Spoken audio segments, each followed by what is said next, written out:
اچھا بھائی، کسی نے پوچھا ہے پیٹ کے مرض کی وجہ سے وضو بہت جلد ٹوٹ جاتا ہے، جس کی وجہ سے فرض، جماعت، تراویح، جنازہ اور عید کی نماز میں تکلیف ہوتی ہے، تو اس صورت میں کیا حکم ہے؟ اگر بار بار وضو ٹوٹ رہا ہے تو معذور کا حکم کیا ہے؟ میں نے اس پہ ایک کلپ ریکارڈ کروایا ہوا ہے کہ جس کو پیشاب کے قطروں کی بیماری ہو وضو کیسے کرے.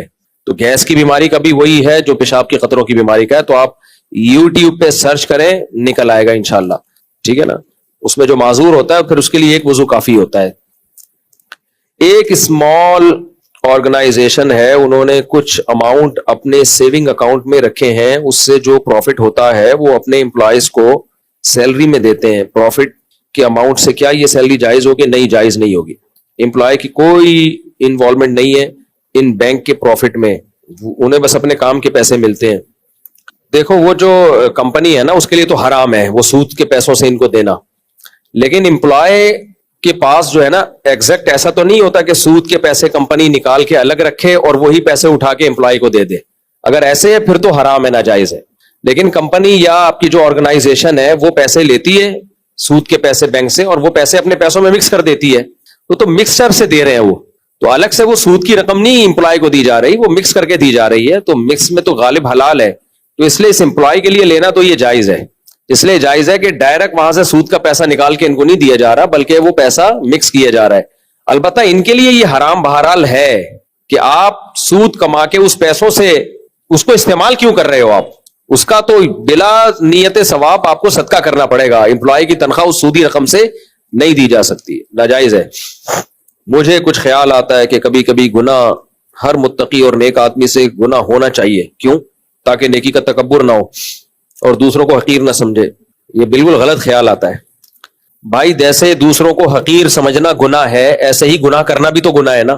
تو گناہ سمجھ کے اپنے آپ کو حقیر سمجھنا، تو ایسے حقیر سمجھنے کا کیا فائدہ ہو گیا کہ آپ گناہ تو کر لیا نا آپ نے، تو اس کی چترول تو لگیں گے آپ کو. ہاں، حقیر سمجھنے کا ثواب مل جائے گا، بلکہ وہ بھی نہیں ثواب ملے گا. حقیر کیوں سمجھ رہے ہو اپنے آپ کو؟ تو نیکی کر کے بھی حقیر سمجھ سکتا ہے انسان. حقیر اس سینس میں کہ تکبر پیدا نہ ہو، یہ والا حقیر ویسے سمجھنا نہیں چاہیے اپنے آپ کو. نیکی کر کے آپ یہ دعا مانگو، اے اللہ مجھے نیکی کی توفیق دے اور اس نیکی پہ تکبر سے بچا، بلکہ میں یہ سمجھوں کہ یہ نیکی اللہ کی توفیق سے ہوئی ہے، میرا کمال نہیں ہے. تو اللہ نے مجھے توفیق دی، اسباب پیدا کر دیے تو ہو گئی، وہ نہیں ہوتا تو نہیں ہوتی ہے. تو یہ کر کے بھی تواضع پیدا ہو سکتی ہے. گناہ نہیں کبھی مانگنا چاہیے، گناہ بہت خطرناک چیز ہے. ایک دفعہ جو گناہ کر لیتا ہے نا پھر پڑا رہتا ہے، اس میں بہت بڑا عذاب ہے، اس سے تو دور بھاگو. ایک مشہور اہل حدیث عالم سے سوال کیا گیا کہ رفع الیدین کے بغیر نماز ہو جاتی ہے؟ کہا کہ ایسے شخص کی نماز ناقص ہے، اللہ کی مرضی ہے کہ اسے خلاف سنت نماز قبول کرے یا نہیں کرے، ہم کیا کریں؟ ہمارے نزدیک رفع الیدین نہ کرنا سنت ہے. جب مسئلہ اختلافی ہوتا ہے تو جس کی جو رائے ہوتی ہے اللہ اس کو اسی رائے پہ پورا اجر دیتے ہیں. دیکھو نبی صلی اللہ علیہ وسلم نے بنو قریظہ کی طرف صحابہ کے لشکر کو بھیجا، ایک جماعت کو بھیجا، اور کہا کہ بخاری مسلم کی حدیث ہے، یہ کہا کہ راستے میں کسی نے عصر کی نماز نہیں پڑھنی ہے. تو اب راستے میں عصر قضا ہونے لگی، اب صحابہ کی رائے میں اختلاف ہو گیا. ایک نے کہا کہ بھائی نبی نے حکم دیا نہیں پڑھنی تو اٹ مینس نہیں پڑھنی، قضا کرنی ہے. دوسرے نے، جماعت نے کہا کہ بھائی نبی نے جو حکم دیا تھا کہ نہیں پڑھنی تو نبی کا مقصد یہ نہیں تھا، آپ کوئی عالم الغیب تو ہے نہیں، آپ کا خیال تھا کہ نماز مقام پہ پہنچ کے ہم پڑھ لیں گے، یہ تو قضا ہو رہی ہے، اب قضا کیسے کریں ہم؟ قرآن نے حکم دیا نماز کو قضا ہونے سے بچانا ہے.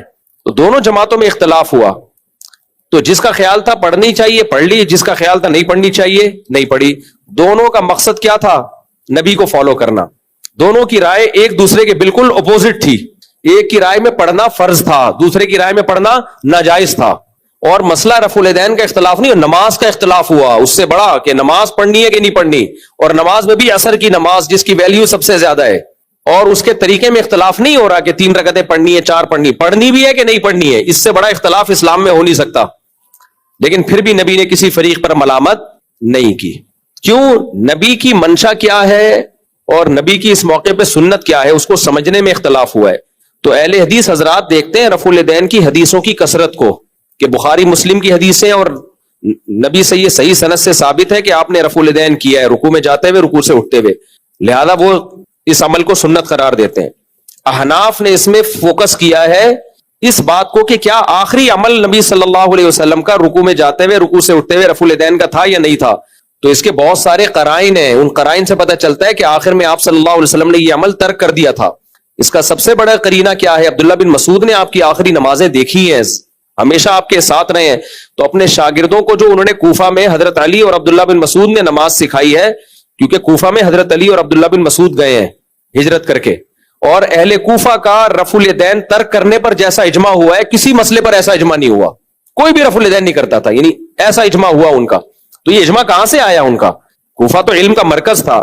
ہمارے پاس بخاری پہنچی ہے کوفہ سے، یعنی قرات سب سے زیادہ کوفہ کی مشہور ہوئی ہے، قرآن کی قرات مدینہ کی مشہور نہیں ہوئی ہے، کوفی قاری سب سے زیادہ مشہور ہوئے ہیں، کیونکہ حضرت علی نے جب کوفہ کو علم یعنی ہجرت کی نا، دارالخلافہ بنایا، تو علم کہاں ٹرانسفر ہوا ہے؟ پھر کوفہ میں ٹرانسفر ہوا ہے. تو کوفہ کی بہت بڑی ویلیو ہے عالم اسلام میں. تو کیونکہ حضرت علی علم کا خزانہ تھے، علم کا سمندر تھے، سارے اصحاب کا علم آپ کے سینے میں تھا، کیونکہ آپ کی عمر کم تھی نا، تو آپ نے خلفائے راشدین کا علم بھی آیا آپ کے پاس، اور نبی کی صحبت میں بھی وقت گزارا آپ نے، اور دوسرے عبداللہ بن مسعود، تو ان دونوں کا ٹھکانہ کوفہ تھا. تو قرآن جو دنیا میں سب سے زیادہ مشہور ہوا، جو قراتیں مختلف ہیں ان میں سب سے زیادہ جو قرآن مشہور ہوا وہ کہاں کا مشہور ہوا؟ کوفہ کا، مکہ مدینہ کا نہیں.